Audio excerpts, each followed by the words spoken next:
So we got ourselves the brand new Battle Royale rewards. We got Trevor Story and LYLT. Both of them have been added to the Flawless rewards, and we're getting Greg Maddux added to the headliners. Those are the biggest two additions. And then when we look at the schedule, you can see the Team Affinity Season 2 is coming out this Friday, the roster upgrades, and then the new collection. How many legends and flashbacks do you have? So clearly, the prices of legends and flashbacks, it seems like that's going to be increasing. And then more content, we're going to have Club 42 event, Tops Now moments, and then the Set 12 legend. So be tuned in for Friday because there's going to be a lot dropping, and I think that we might be getting new conquest maps with the new Team Affinity season coming out as well. So let's go to online modes and let's check out all the rewards available.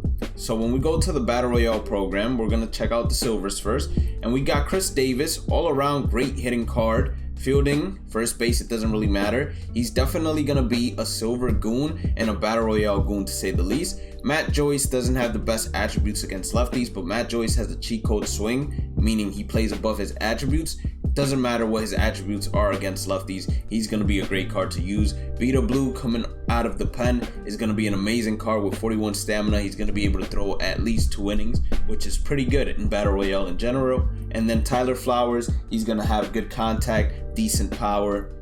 And then when it comes to the arm strength, fielding, and all of that, we don't really care about it as a catcher. Now, should you invest in these cards when they are at their lowest? I would say yes. As soon as you see them drop below 2K or anything along those lines, I would invest in them because they will always shoot back up to 5K towards the end of the season, even though you're able to get all of them if you've been grinding since season 1 of Battle Royale. If you haven't, then unfortunately you're always going to be missing 4. So whenever the real collections come out, the collections rewards, these prices will skyrocket, as I've been saying nonstop. For the gold ones, we get Harmon Killebrew, great power hitter, decent fielding, or not decent fielding, but okay fielding. The contact versus right, it sucks, but Harmon Killebrew always plays above his attributes when it comes to contact versus right. Jonathan Villar, great contact, decent power, 65 fielding is going to be good enough for second base. Great Battle Royale card. Then we have Alex Colome, 4-seam cutter, curveball, changeup. I like it. I think it's a decent card in general. Good case per 9. I like a 91 threshold or a 90 threshold for case per 9. So he's going to be a decent gold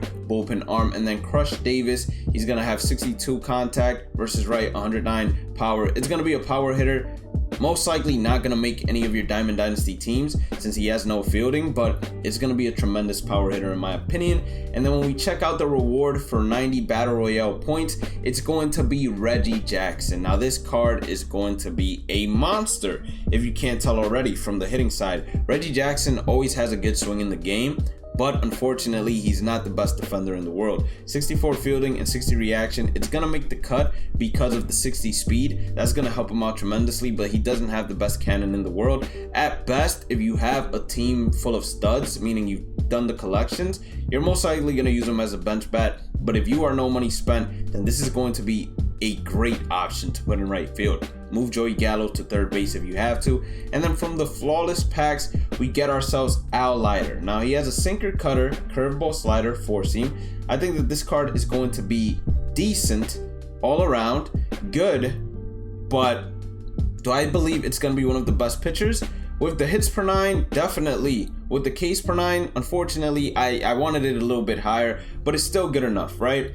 The only thing that is a little, not traumatizing, but a little like, it brings my mood about him down a bit, is the fact he doesn't have a changeup and the fact that he throws 3 fastballs. Now the 3 fastballs are all the best 3 fastballs to throw in the game, but he already has a cutter and he already has a slider. So both of those pitches are going to be horizontal pitches that move away from him, right? So them coming in at 90 and 87, a hitter is going to be able to adapt to that a little better. And then the curveball is going to serve the purpose of the changeup, but the thing is, a curveball is a lot easier to hang than a changeup, so it can get crushed a lot easier. But all around, I think it's a good card. If I had to give it a rating, I'd say it's an 8 out of 10 for sure. And then when we look at the next flawless reward, it's going to be Trevor Story. Now this Trevor Story card, look at the fielding. It's a 97 with the 98 reaction. He's going to be fielding basically everything. And if you don't got your ball player at short, he's definitely going to be a good option if you can go 12-0. But if you were to grind out the Battle Royale program, I would get LYLT, and then what I would do is Team Affinity Season 2 already has that Blue Jays shortstop, which is just as good, as well as that shortstop that's a switch hitter that I believe is from the Oakland Athletics, which is just as good as well as Trevor Story, not in terms of power, but in terms of contact, fielding, and speed as well. But this Trevor Story card, nonetheless,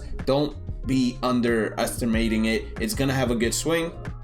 Contact numbers are great, power numbers are great, fielding is great, and then speed is great. I'm just saying, if you have to pick between the two, if you don't have your ball player at short, Trevor Story would be great, or any of the Team Affinity Season 2. But if you do have your ball player, then obviously you want the starting pitcher that is a 97 overall and can help you out on Hall of Fame and Legend difficulty. The other reason why I say that LYLT might not be as good on Legend difficulty is because he throws 90, 92, 93. Usually those players that play on Legend difficulty all the time know that a 90, 92 miles per hour, 90 to 94 is basically a changeup over there. Anyone that throws 98 and above, that's when we're talking about a real fastball. So that's why I say it might be a little difficult for him to be good at that level. But if he's a good pitcher in general, if he has a good delivery and he's able to disguise his pitches very well, then I believe that a lot of people are going to be using him. And then we're getting a 94 overall Greg Maddux. He has a sinker, cutter, so 2 meta fastballs,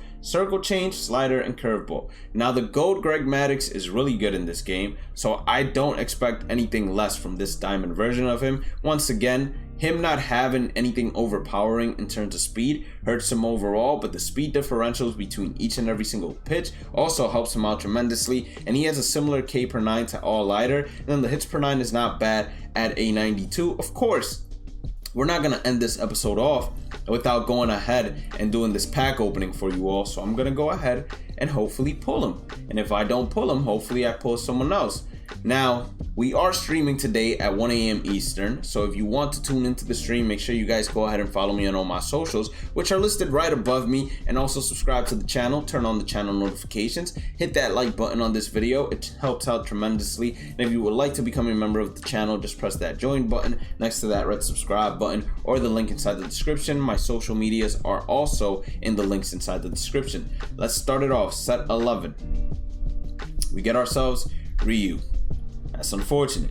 I need big bucks here. 2 golds. Whenever I see back-to-back golds, that usually gets me extremely happy, because it always leads me to believe that the 5th guy or 4th guy is going to be that diamond.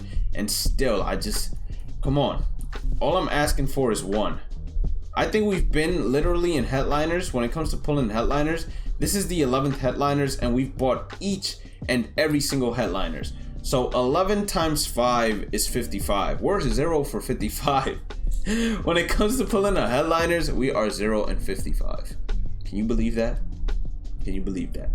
But that's going to be all here. Make sure you guys do your daily moments so you can get closer to Gary Sheffield. We are at 22 points. We should be able to get him in probably 2 days. This daily moment of today is worth 2 program points. So make sure you guys go ahead and do it. But if you did end up enjoying today's content, hit that like button, red subscribe button. Don't forget to follow me on all socials, as well as turning the notifications on for this channel. And if you would like to become a member, just press that join button. I'll catch you all in the next one. Have a blessed day and night. Stay positive, stay safe, stay blessed, and peace out.